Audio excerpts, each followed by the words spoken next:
जगतसिंहपुर जिला तरफ पारंपरिक चैत्र महोत्सव और घोड़ा मेलन जो अनुष्ठित होती ये केवल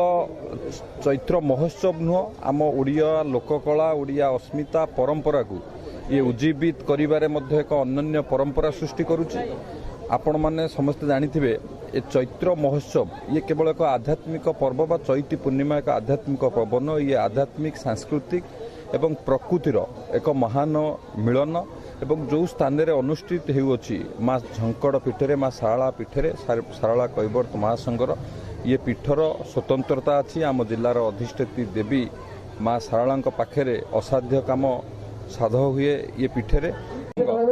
जगतसिंहपुर जिला तरफ पारंपरिक चैत्र महोत्सव और घोड़ा मेलन जो अनुष्ठित होती ये केवल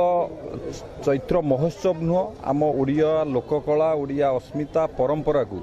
ये उज्जीवित करिबारे मध्य